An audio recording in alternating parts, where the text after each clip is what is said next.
Welcome to JRTV. Now, how to improve the fertility of earth. మీకు మన భూమి యొక్క సారాన్ని ఏ విధంగా మనం పెంచాలి అంటే మీకు ఎందుకంటే number of chemicals, next dusting powders, sprayers, next inorganic compounds, next acids. ఇప్పుడు సపోజ్ గోల్డ్ మ్యానుఫ్యాక్చరింగ్ ఉందంటే మీకు నైట్రిక్ యాసిడ్ యూజ్ చేస్తారు, హైడ్రోక్లోరిక్ యాసిడ్ యూజ్ చేస్తారు, నెక్స్ట్ మీకు సల్ఫ్యూరిక్ యాసిడ్ యూజ్ చేస్తారు. అదే ఫార్మా ఇండస్ట్రీకి సంబంధించిన ఎన్నో ఆర్గానిక్ ఫార్ములేషన్స్ ఇవన్నీ ఎక్కువగా యూజ్ చేసి మీకు దాని యొక్క వేస్టేజ్ మీకు ఈ పంట కాలువల్లో కూడా కలిసే అవకాశాలు ఉన్నాయి. అందువల్ల మీకు మనకి ఈ ఎర్త్ యొక్క ఫెర్టిలిటీ రేటు బాగా తగ్గిపోయి మనకి పంట యొక్క దిగుబడులు మీకు గణనీయంగా పడిపోయే అవకాశాలు ఉన్నాయి. అందువల్ల మనం ఎర్త్ యొక్క ఫెర్టిలిటీని మనం పెంచాలంటే కంపల్సరీ మన మొక్కకి సంబంధించిన ఫాలన్ లీవ్స్, ఇది కోకోనట్ తీసుకోండి, పామ్ ఆయిల్ తీసుకోండి, లేదా పామ్ ట్రీ తీసుకోండి, తాటి తీసుకోండి, లేదా మీకు డేట్ ప్లాంట్ తీసుకోండి, లేదా మామిడి తీసుకోండి.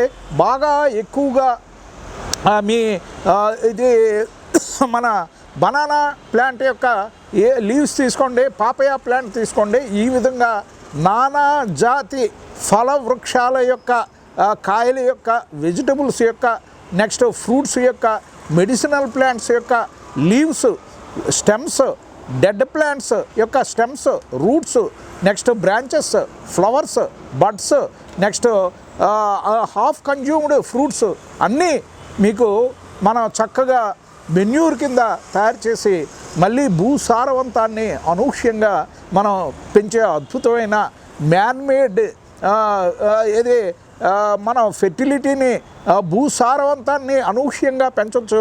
అదేవిధంగా భూసారవంతాన్ని మీకు ఈ తగ్గించే ఫ్యాక్టర్స్ ఈ కెమికల్స్, ఈ యాసిడ్స్ ఏంటి, నెక్స్ట్ డస్టింగ్ పౌడర్స్ ఏంటి, గెమాక్సిన్ ఏంటి, మోనోక్రోటోఫాస్, నెక్స్ట్ మీకు ఇనార్గానిక్ కాంపౌండ్స్ ఏంటి, నెక్స్ట్ డిస్పోజబుల్ మీకు ఈ ఫార్మా వేస్టేజ్కి సంబంధించిన మీకు బై ప్రొడక్ట్స్ ఏంటి, ఇవన్నీ మీకు సారవంతాన్ని, నెక్స్ట్ మన డెటర్జెంట్స్ ఏంటి, డిజిన్ఫెక్టెంట్స్ ఏంటి, యాంటీసెప్టిక్ లోషన్స్ ఏంటి, నెక్స్ట్ ఈ పెట్రోలియం ఉత్పత్తులు ఏంటి, ఇవన్నీ భూసారవంతాన్ని అనూహ్యంగా మీకు తగ్గించే ఫ్యాక్టర్స్.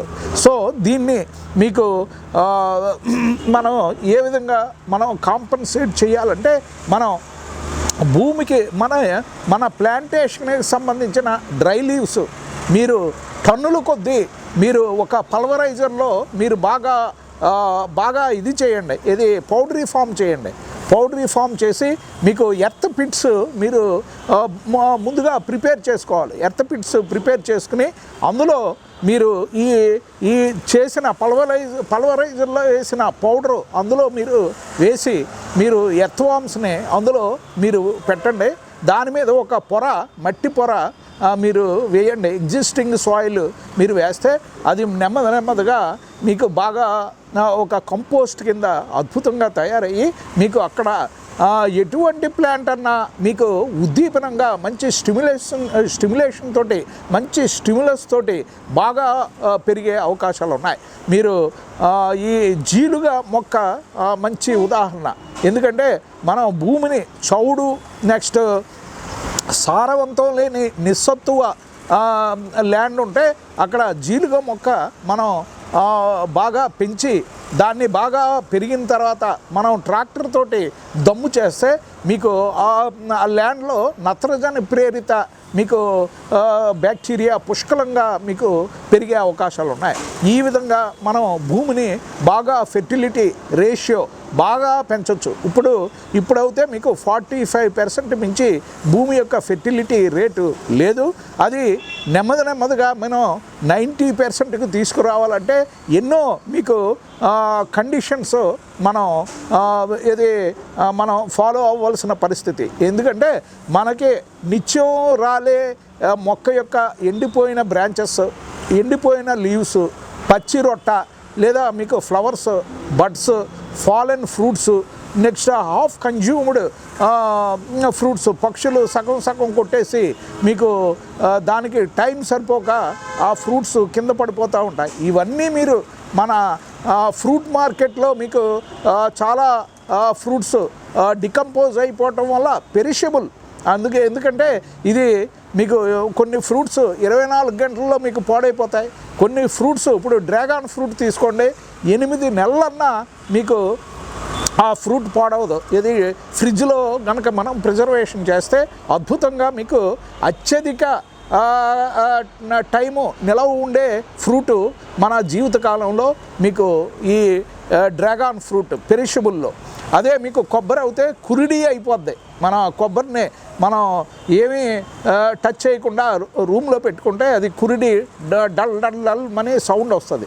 సో ఈ విధంగా మీకు ఒక్కొక్క ఫ్రూట్కి కొంత సెల్ఫ్ లైఫ్ ఉంది. అది మీకు పాడవకుండా, డికంపోజ్ అవ్వకుండా, నిర్వీర్యం అవ్వకుండా, నిస్సత్తువుగా తయారవ్వకుండా దానికి కొంత టైము ఉన్నది. కాబట్టి మీకు ఈ మనం నిత్యం రాలే ఈ ఎండిపోయిన ఆకులు, నెక్స్ట్ డ్రై గ్రాస్ లేదా dry leaves, stems, roots, dead stems, dead roots, next perennial plants యొక్క బ్రాంచెస్, మీకు ఏదైతే మనకి నిరుపయోగంగా ఉన్న మొక్కనే మీరు వాటి యొక్క బ్రాంచెస్ ట్రిమ్ చేసేయండి.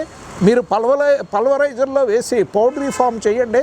మళ్ళీ అందులో ఎర్త్ వామ్స్ మీరు రిలీజ్ చేయండి. లైట్గా మీరు వాటర్ మీరు జిమ్ వేస్తే అదే మీకు అద్భుతమైన బంగారం లాంటి మెన్యూర్. మీకు గ్రాముల లెక్క మనం గ్రో బ్యాగ్స్లో వేసిన మీకు వ్యవసాయ క్షేత్రాల్లో మీకు అద్భుతంగా పంట మీకు ఎకరానికి 80 బస్తాలు కూడా పెరిగే అవకాశాలు ఉన్నాయి. అందువల్ల మనం ఈ వ్యవసాయ క్షేత్రాల్లో గొర్రెలు, మేకలు, నెక్స్ట్ ఈ బాతులు, నెక్స్ట్ కోళ్ళు, నెక్స్ట్ మన బఫెలోస్, గేదెలు, ఆవులు, నెక్స్ట్ మన ఎద్దులు అన్నిటిని మీకు ఇది మనం వుడ్ పోస్ట్ వేసి దానికి బంధించేస్తే అక్కడే మీకు యూరిన్ ఎక్స్క్రీషను, నెక్స్ట్ డెఫికేషను, నెక్స్ట్ అక్కడే నెమరు వేయటం, అక్కడే మీకు విసర్జించడం జరగటం వల్ల మీకు భూసారవంతాన్ని అనూహ్యంగా మనం పెంచవచ్చు. సో మీరు ఈ పక్షుల్ని కూడా మనం ఇన్వైట్ చేయాలంటే కంపల్సరీ ఈ గట్ల మీద ఫ్లవరింగ్ ప్లాంట్స్, చాలా ఫ్లవరింగ్ ప్లాంట్స్ ఉన్నాయి. ఏది మనకి పంటకి నష్టం చేయనివి, నెక్స్ట్ ఇది మన రైతు బిడ్డకి మీకు నష్టం చేయకుండా మనకి సంకరజాతి విత్తనాలని పరపరాగ సంపర్కం ద్వారా మీకు అందించే కొన్ని పక్షులు ఉన్నాయి. నెక్స్ట్ కొన్ని హనీ బీస్ వస్తాయి, బటర్ఫ్లైస్ వస్తాయి, హమ్మింగ్ బర్డ్స్ వస్తాయి, కీక్వాక్ పిట్ వస్తుంది, నెక్స్ట్ గోరువంక వస్తుంది, కొంగలు వస్తాయి. మీకు కొంగలు ఏం చేస్తాయి, మీకు హానికర క్రిమికీటకాలన్నీ మీకు ఎంగల్ఫ్ చేస్తాయి. నెక్స్ట్ మీకు ఈ జపాన్ పురుగుల్ని పరపరా నవ్వులేస్తాయి. ఈ విధంగా మీకు నెంబర్ ఆఫ్ ఆర్నితో ఫ్యామిలీ అండ్ ఆర్థోపొడకి సంబంధించిన ఫ్యామిలీ, ఒఫియో ఫ్యామిలీ, నెక్స్ట్ రెప్టైల్ ఫ్యామిలీ, తొండలు, బల్లులు, నెక్స్ట్ ఉడుములు, నెక్స్ట్ ఊసరవెల్లి, ఇవి రెప్టైల్ స్నేక్స్, రెప్టైల్ ఫ్యామిలీకి సంబంధించిన జీవులు.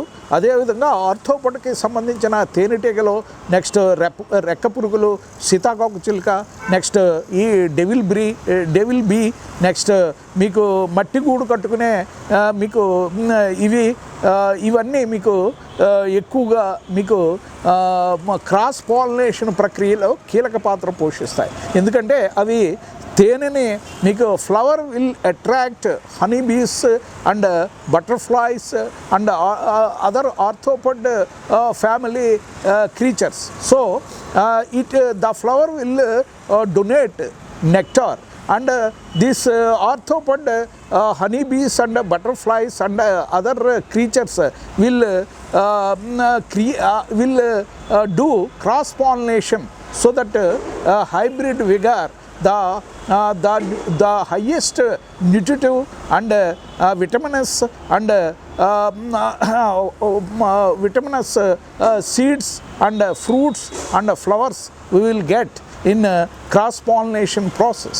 So మీరు మన యొక్క భూమి యొక్క ఫెర్టిలిటీని కంపల్సరీ పెంచి అందరూ ఒక వార్ ఫుడ్ బేసిస్లో మీరు ఈ వ్యవసాయ క్షేత్రాల్లోకి ఎట్టి పరిస్థితుల్లో ఈ ఫార్మా ఇండస్ట్రీస్కి సంబంధించిన ఈ వేస్టేజ్ ఏది మీరు ద్రవ రూపంలో కానీ ఘన రూపంలో కానీ మన పంట పొలాల్లో కలవకుండా మనం జాగ్రత్త పడాలి.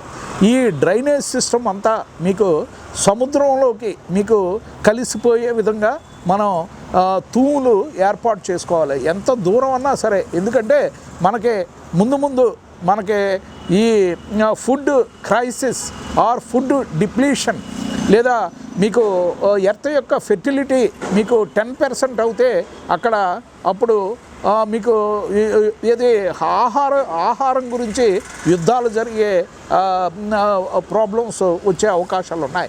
స్ట్రగుల్ ఫర్ ఎగ్జిస్టెన్స్, మనిషి తన్నుకుని కొట్టుకుని చంపుకునే స్టేజ్ రాకుండా ఉండాలంటే మీరు ఈ రోజు నుంచి మీరు ఈ ఫాలెన్ లీవ్స్, ఫాలెన్ స్టెమ్స్ లేదా అరటి కట్ చేశారు అవి మీరు బాగా లీవ్స్ ఏంటి స్టెమ్ ఏంటి బాగా ఎండబెట్టి దాన్ని మెన్యూర్ కింద మీరు కన్వర్ట్ చేస్తేనే భూమి యొక్క సారం మీకు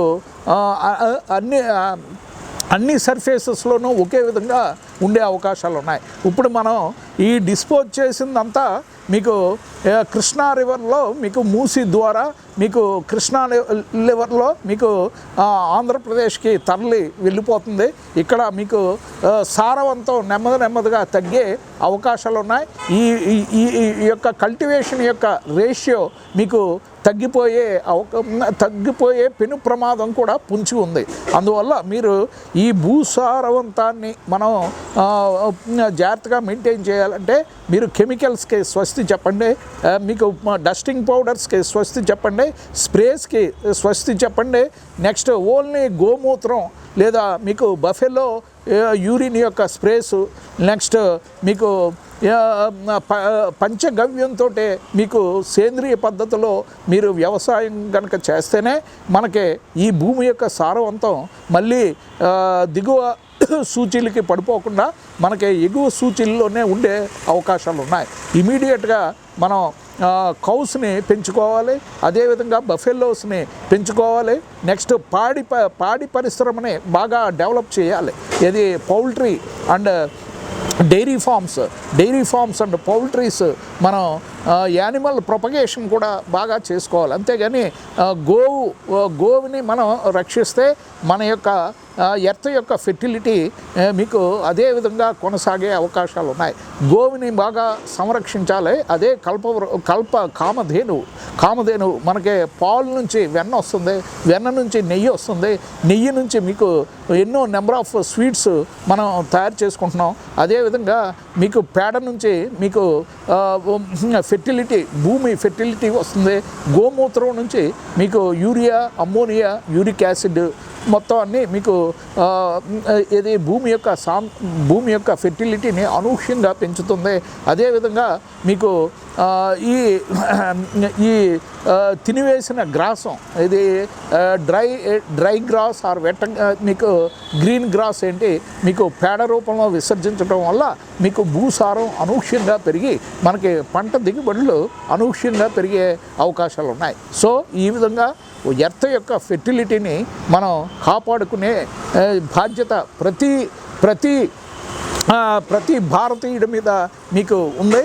సో మీరు ఈ కిచెన్ వేస్టేజ్ని వేస్ట్ చేయొద్దు, అలాగే డ్రై లీవ్స్ని మీరు వేస్ట్ చేయొద్దు. ఒక కంపోస్ట్ కింద తయారు చేసి మీరే వాణిజ్యం ఈ రోజు నుంచి స్టార్ట్ చేయండి. దాన్ని మీరు కంపోస్ట్ తయారు చేస్తే అదే మీకు ఒక చెంచా మీరు మొక్కకి వేసి చూడండి, ఒక అడుగు మీకు మొక్క పెరిగే అవకాశాలు ఉన్నాయి. ఒక చెంచా వెర్మీ కంపోస్ట్ ఒక మొక్కకి కనుక మీరు ఫీడ్ చేస్తే ఒక అడుగు మీకు మొక్క పెరిగే అవకాశాలు ఉన్నాయి.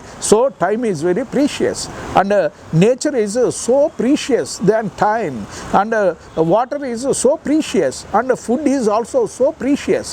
So plants are also more precious than humankind. So మనల్ని ప్లాంట్స్ రక్షిస్తున్నాయి కాబట్టి ప్లాంట్స్కి మనం జీవితాంతం ఎంతో రుణపడి ఉన్నాం. మంచి శుద్ధమైన 999.99 ప్యూరిటీ ఉన్న ఆక్సిజన్ లిబరేషన్ మనకి ప్లాంట్స్ నిరంతరాయంగా నిరాఘాటంగా మీకు రౌండ్ ది క్లాక్ మీకు 24 అవర్స్ మనకి అద్భుతంగా మనకి విడుదల చేస్తున్నాయి.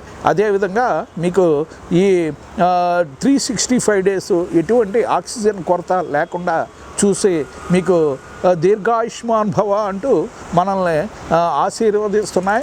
వాటిని మీరు డిఫారెస్ట్రేషన్ చేయకుండా వాటిని ఒక గాడ్ ఫాదర్ కింద మనం రెస్పెక్ట్ ఇచ్చి ప్లాంట్స్ మన వార్ ఫుడ్ బేసిస్లో మనం ప్రతి ఇంచు ప్రతి అడుగు మొక్క ఉండే విధంగా మనం నాటి ఒక green earth propagation, green earth cultivation, green earth stabilisation, green earth alteration చేసే విధంగా మనం చేద్దాం. Thank you so much for watching JRTV signing of.